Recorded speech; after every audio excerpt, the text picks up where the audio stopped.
Hello, it's Sonia here of The Pretty Stitch. Welcome to my channel. If this is your first time joining me, I'm so happy to have you here. So today is Tuesday, and that means it's Tunisian Tuesday.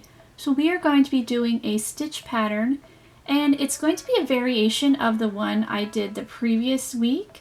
So I've already gotten started here, and as you can see, I'm using my G hook or 4.25 millimeter hook, and this is some like number 2 yarn. I wanted to try it in finer yarn, and I've already done the first 2 rows. So this stitch pattern, as I said, is a variation of the one that we did last week. So the first 2 rows of this particular one is the same as last week's. So I'm going to change the video over from last week, so I will show you the first 2 rows so you can get up to speed, and then we will work row 3. So this one is also a 2-row repeat, but as I said before, just a very slight variation, and it's still a really nice stitch. So I'm going to switch it over to the other video. So to get started with this, we need to chain a multiple of 2, so why don't we chain 14?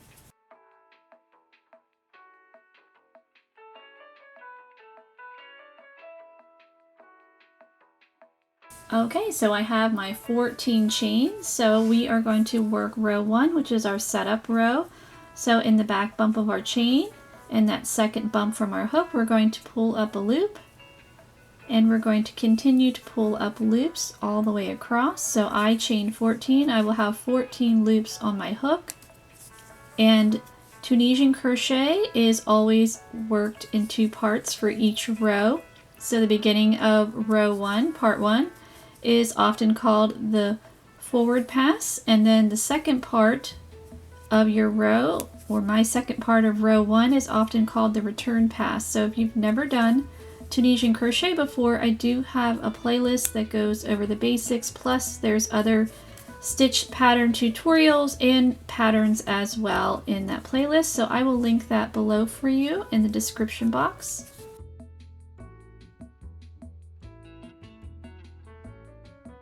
Okay, so I've got my loops on my hook, so now we need to work these off. So we are going to do the return pass. So we are taking the loops off of our hook. So first part of our row, we're putting the loops on our hook. So we're going to yarn over, pull through 1 loop, and then we yarn over, pull through 2 for the rest of the row for our return pass.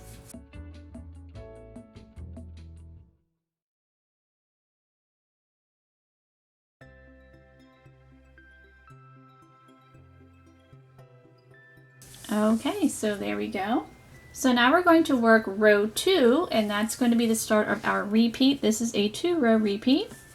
So you're going to yarn over, and we're going to insert our hook in Tunisian knit in that first stitch there. Sorry, my battery died, so let's try that again. So row 2, we are going to yarn over, we're going to insert our hook in that first vertical bar. We're working a Tunisian knit stitch, but we're going to do it Tunisian knit half double crochet stitch.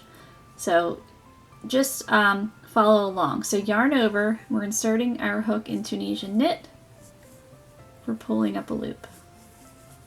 So we have too many loops on our hook, we're going to yarn over again and pull through 2. So then that part is the Tunisian half double crochet stitch. So our next stitch is going to be Tunisian purl, so yarn in front, and work that purl stitch, and we're going to repeat. So yarn over, Tunisian knit, pull up a loop, yarn over, pull through 2. The next stitch is Tunisian purl, and we're doing that across.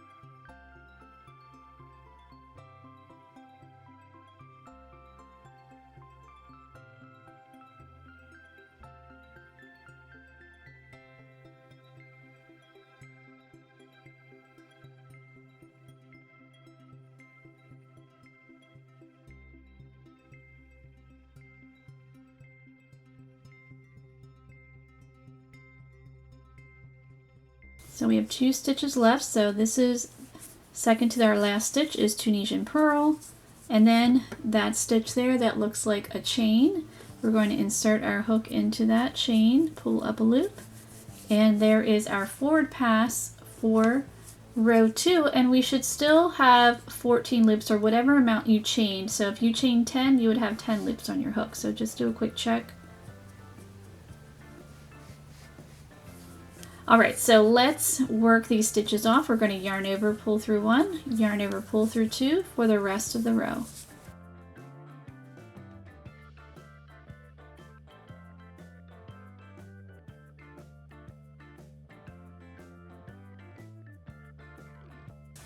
Okay, so there we go. There is row 2. Okay, so now we're all caught up. So let's begin row 3.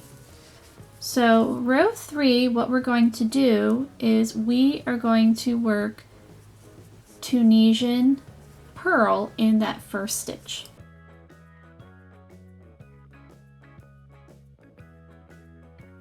And then we're going to work Tunisian simple in the next. And we're going to repeat that across. So it's Tunisian purl, Tunisian simple. So as I said, just a very slight variation of last week's stitch, but just little variations can create a different type of stitch. Not completely different, it's going to look a little similar, but it'll just give you a slightly different look. And that is the fun part of Tunisian crochet and regular crochet, even knitting too. Just one slight variation can just change things up a little bit and give you a slightly different texture, a slightly different look.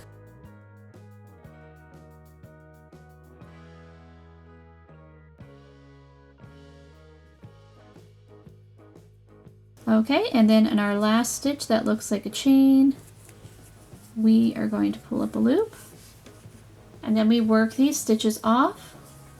Yarn over, pull through 1, yarn over, pull through 2 for the rest of the row. So what you'll do is you're going to repeat rows 2 and 3 for however long you want your swatch, and then we will work the bind off row. So you can work in either, you can end on either row 2 or row 3. It's completely fine.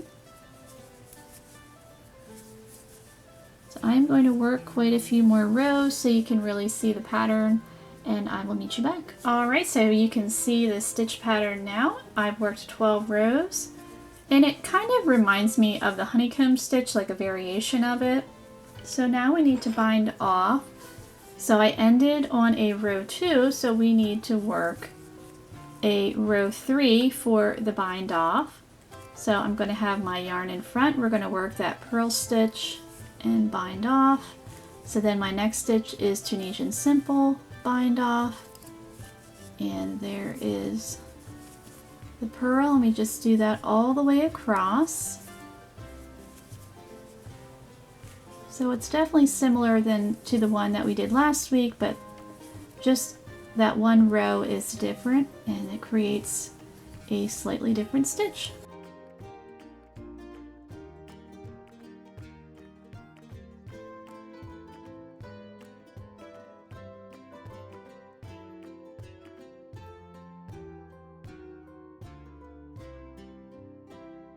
Okay, so we have one more stitch working in that chain and doing that bind off there. And again, this one lays nice and flat as well. And I did do another swatch. So here is the other swatch. I used for this one number 4 yarn or worsted weight. It's actually Red Heart Super Saver. And this is the hook that I used. I used a K hook or 6.5mm hook. So definitely you can see a difference. And I did 10 stitches across and 10 rows. And here we did 18 stitches across.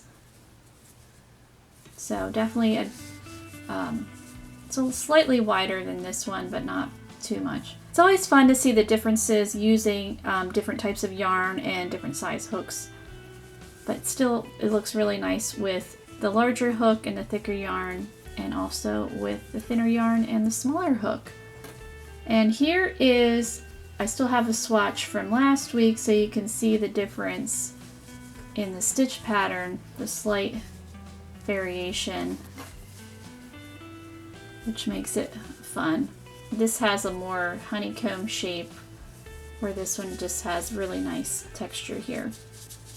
But both really nice stitches, I think, and also very versatile as well. You can use it for a lot of different projects like hats, blankets, scarves, ear warmers, clothing, you know, whatever you want. So I hope you enjoyed this tutorial, and if you did, please like and subscribe, and thank you so much for watching.